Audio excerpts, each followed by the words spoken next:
Hi, everyone. Today we're going to be talking about our final module of um, our election unit.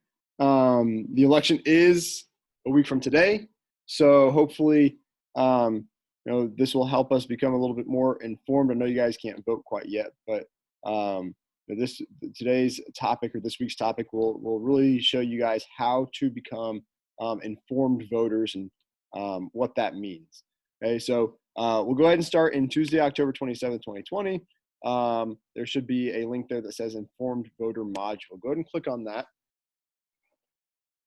Okay. And what we're going to be doing, there's going to be three things that we do today. All right, we're going to do these three, the first three items here. Okay, you won't be able to have access to these five yet. Okay, but we'll go ahead and take a look here at the election ballot analysis. This is an actual copy, a sample copy of an Illinois ballot. Depending on where you are in the country or where you are in the state, ballots may look different. So just because this is what the ballot in Springfield, Illinois or Sangamon County, Illinois looks like, does not mean that this is what is going to be what every ballot will look like.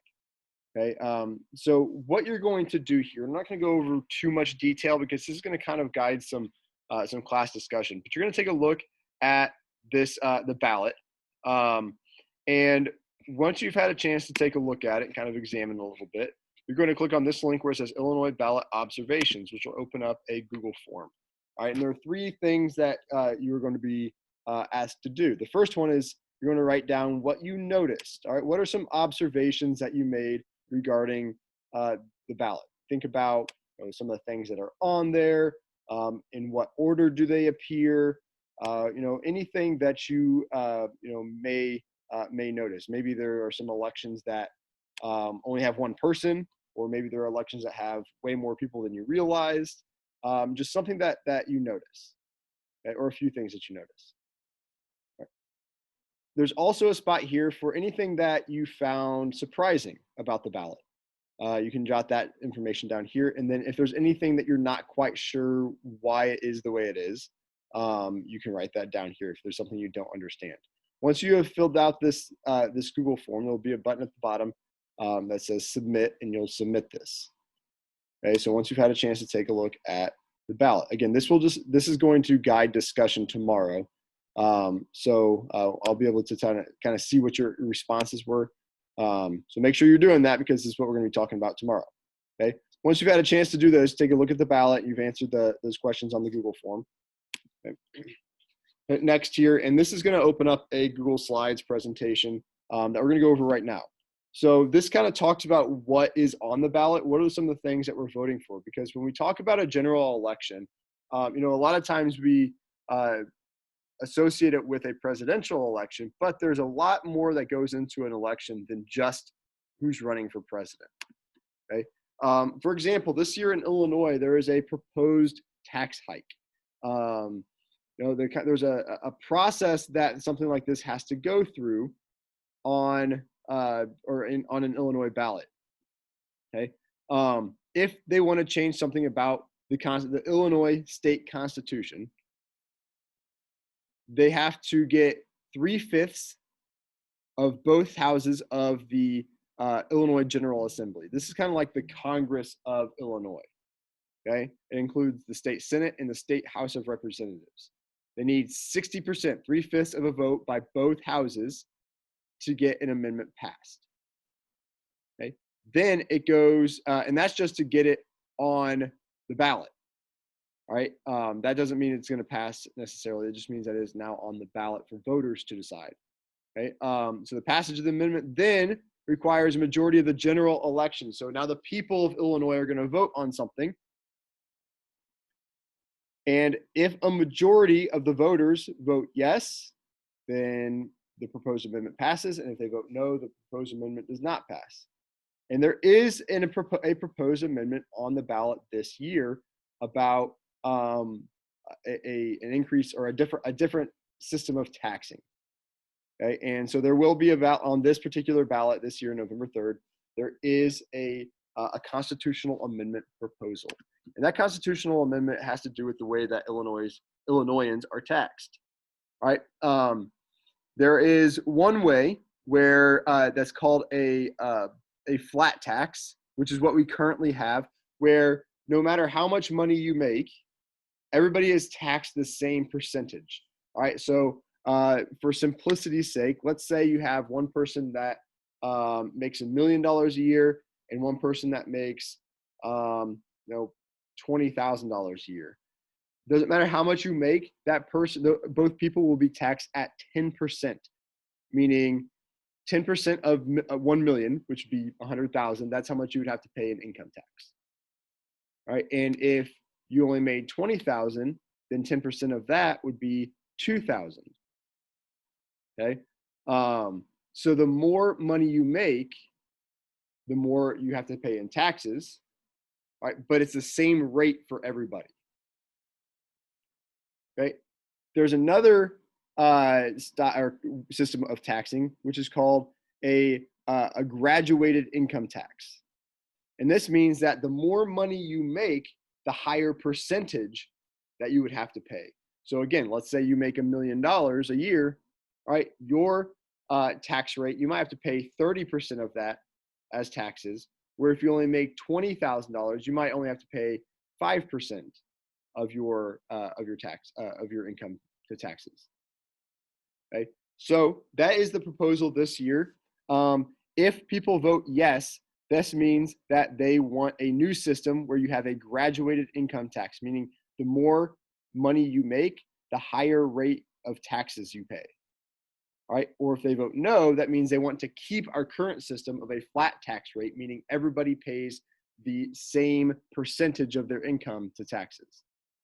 All right, and this is just for state income. All right, state income tax. Okay, so another part of the ballot this year is going to be to vote for president and vice president. All right, you're also going to vote. We are also voting for one of our U.S. senators and our congressional representative.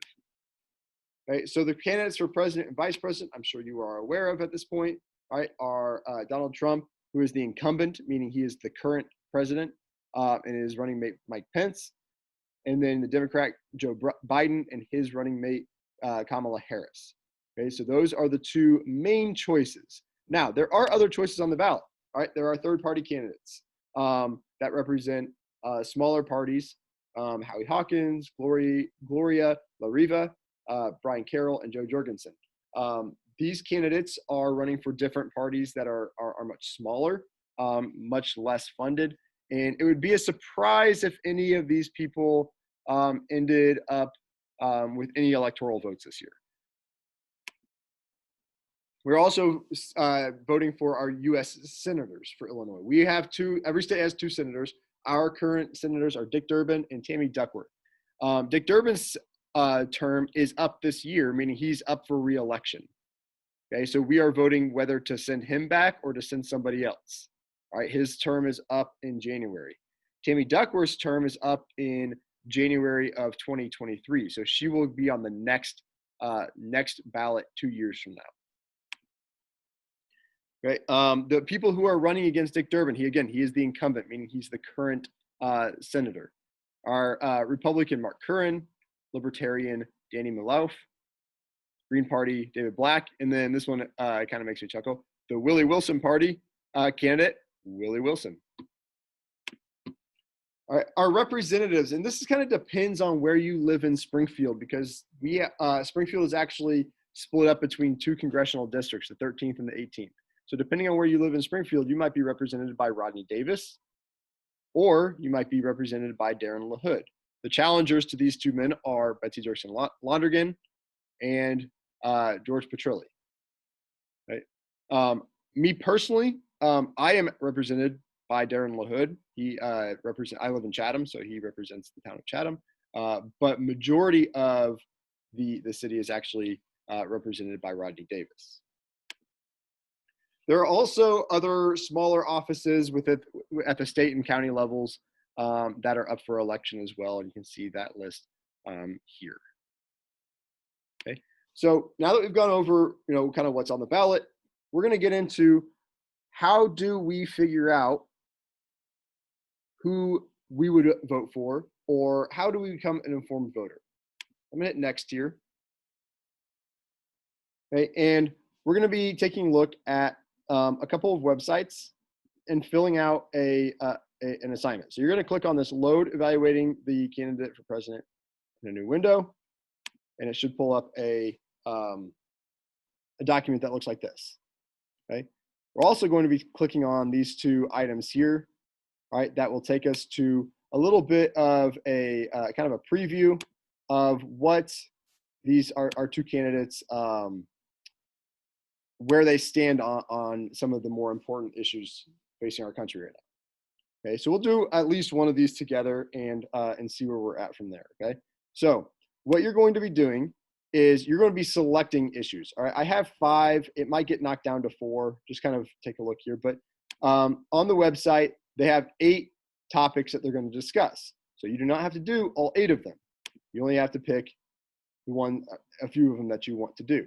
What you're going to be doing is you're going to say, okay, well, I'm going to pick pandemic response. I'm only picking that simply because it's shorter reading, and I don't want to spend a ton of time talking to you in a video today. So where it says issue 1, I'm going to delete that. I'm going to put pandemic response. Okay. In this box, I'm going to read, all right, what it says about Donald Trump's pandemic response and what it says about Joe Biden's pandemic response. I'm going to kind of summarize it in my own words in these 2 boxes. Okay. So let's do this together real quick. Okay. So this is for Donald Trump, his pandemic response. As coronavirus infections continue to spread uncontrolled in states across the U.S., many Americans are deeply concerned about how the situation will be addressed. Early in the U.S. outbreak, President Trump restricted most travel from countries where the virus was spreading quickly.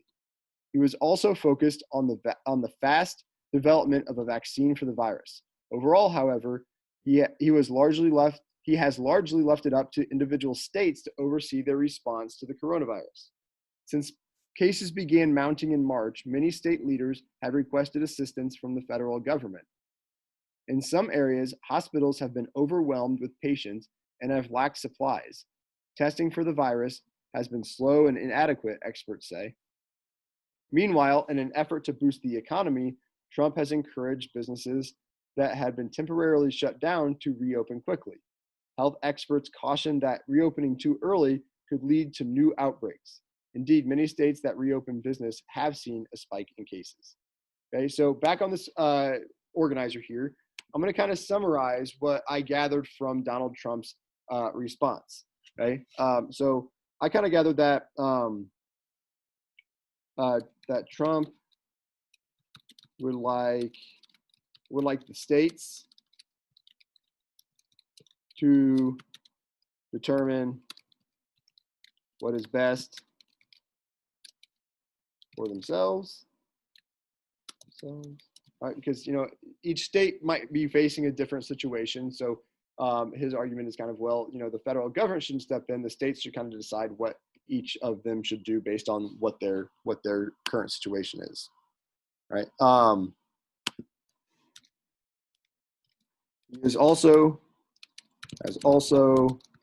pushed for businesses to reopen, to restart the economy, right? Because prior to the pandemic breaking out, the economy was doing very well, and he's kind of hoping that it gets back to that point. Okay, so again, just a quick summary here.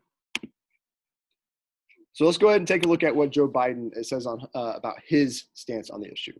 As coronavirus infections continue to spread uncontrolled in most states across the U.S., many Americans are deeply concerned about how the situation will be addressed.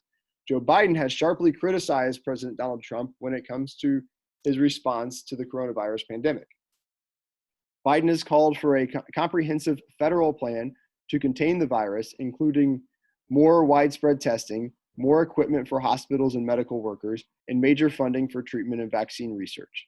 If elected, Biden says he would also enact plans to prevent future virus outbreaks. For example, he wants to reinstate a U.S. global health security team focused on pandemic preparedness that was dismantled by the Trump administration in 2018. Biden also wants to prioritize and expand health security planning in the US and around the world. Okay? So I'm gathering here that Biden wants the federal government to take a more hands-on approach to the pandemic. All right, so I'll go back here, just kind of skim, see if I missed any of the main points here.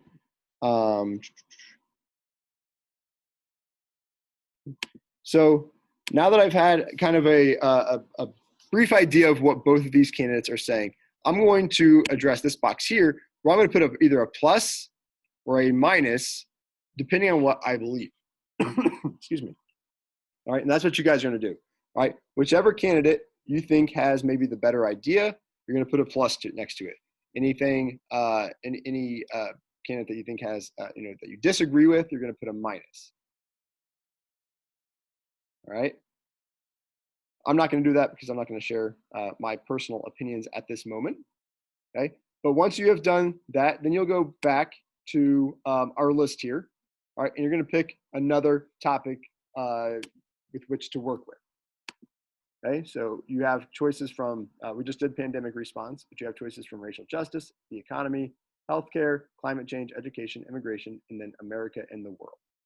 All right. And if at any point you want more information on the topic itself, you can always click on this link at the bottom where it says learn more about whatever the topic is.